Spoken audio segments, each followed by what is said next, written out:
Narito tayo ngayon upang matunghayan ang talaga namang nag-iinit at nagbabagang latest issue ni Ate Erica laban sa kanyang pamilya.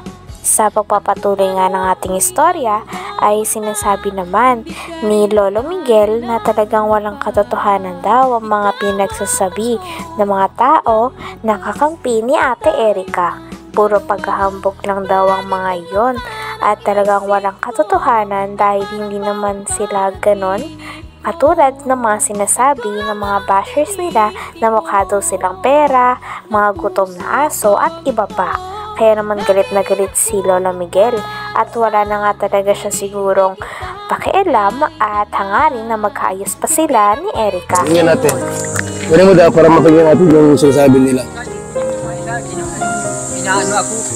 So maganda rin yung malaman natin lahat ang pangyayari po. Nandito kami, ating kalinga, para malaman natin ang buong katotohanan bakit kumantong sa ganito na salip na magkaisa yung apo at lolo parang hindi magandang nangyayari. Ano niyo po ang pera kung sira naman ang relasyon sa magulo. Ito ang pinakamayaman sa buong mundo. Kung sira naman ang relasyon, wala din silbi po yun. Ang mahalaga po yung magandang samahan. So, yung mga sinabi pa lang hindi totoo pala. Naghahambog lang. Susungaling. Sa din yung Initoris niya, butog yun? Si Initoris.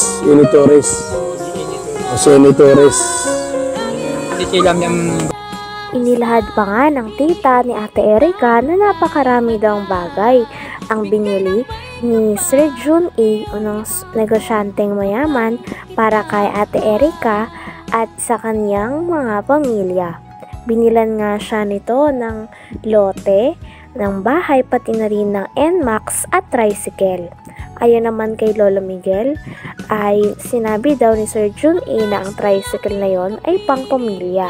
Ngunit ang nangyari ay kinuha daw ito ng ate ni Erica na si Sheila May kasama ang kanyang asawa. At hindi nga din ito nagagamit ng buong pamilya ni Ate Erica dahil ang mga pinamigay at tinulong ni Sir Jun A para kay Ate Erica ay talagang tinatago ng ate niya na si Sheila May. Kaya na alam mo, ibinubog daw. Meron na palang motor si Erica, Max. Oo, meron. Anong pala yung motor niya? Murang iya pa. Mabuti, may lisensya naman yun. Kinunang yun nila sila, di ko anig dun eh.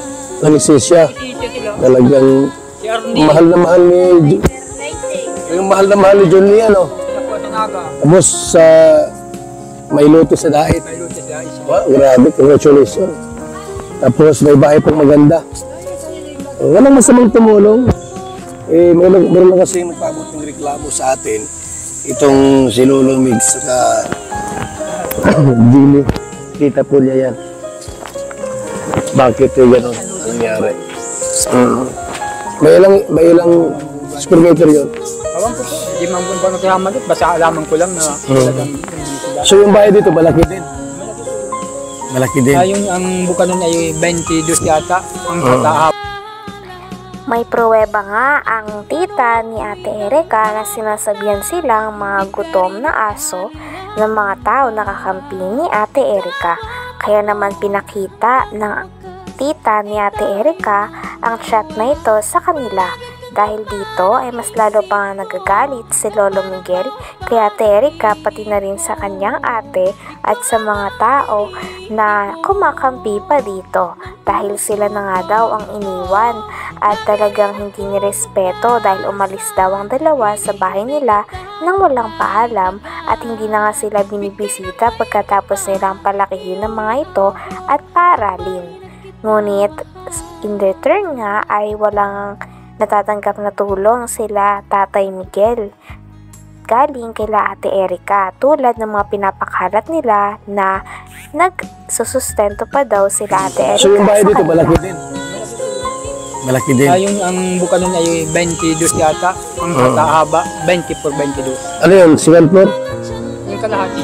Ako ang nagbuka nun. Dahil ko bakilid yung lukuan. Kalahati ang second floor. Dahil ko itong kalahati. Ayan po. Nabuhusan ko.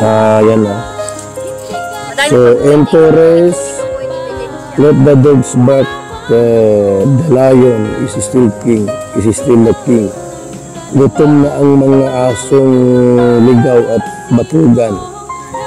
Ano ngayon kung may pera? Kami, di naman sa inyo.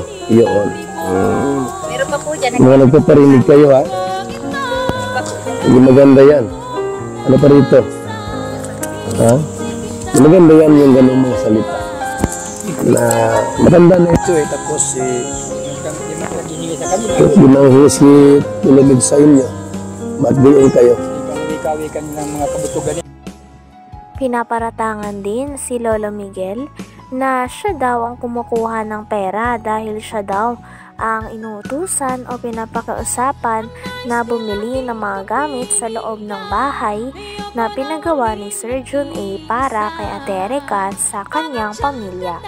Ngunit kiit naman ni Lolo Miguel ay wala naman daw napupunta sa kanya sapagkat pinapabili lang daw siya, at kapag pinabili daw siya ng gamit ay binibili niya naman daw talaga ng walang labis at walang kulang.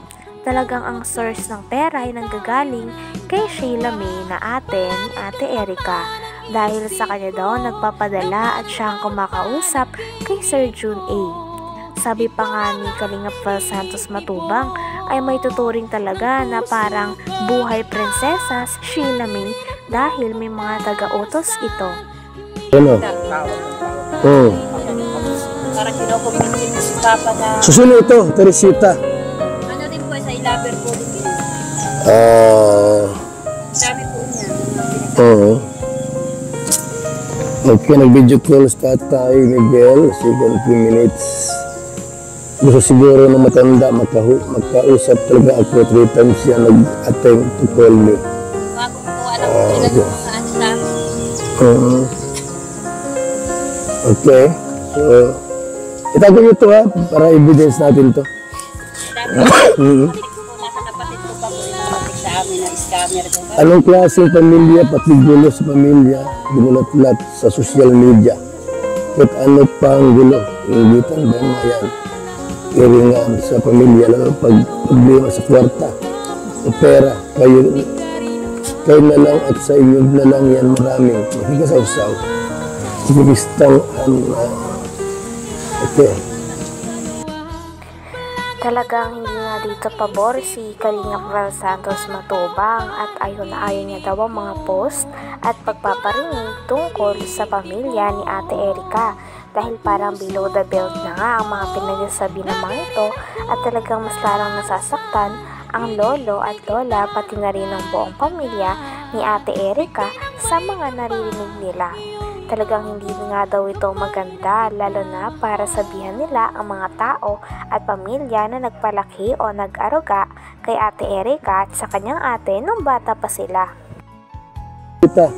Mga ilaber din po yan. Ano rin po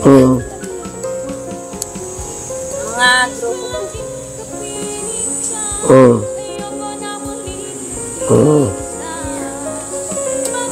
Okay, so may mga hindi magandang salita, no? Hindi naman ko po ini-erase. Para po may patunay po ako na talagang kaya po ako nag-video dahil nasasaktan din po ako sa mga sinasabi nila.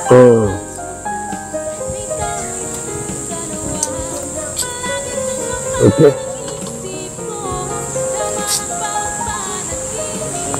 Ang ano po, kailang sisigaw at reklamo, hindi daw karapatan ni Erica na kaya itulungan, hindi ng lulo. Saan sila naglaki? Pwede naman po sa amin, hindi naman po. Mapa sa amin. Hindi ako nang kapanong, kaya lang, ang hihinapit ko dun. Bakit saan sila naglaki? Mapa sa amin sa 1 taon pa lang kalahati. Kasi sila may... Hanggang dito na lamang muna ang ating napakainit, nagtitrending at talaga namang mas nakakaintriga na issue ni Ate Erica. Maraming salamat sa inyong panonood. Hanggang sa muli. Bye!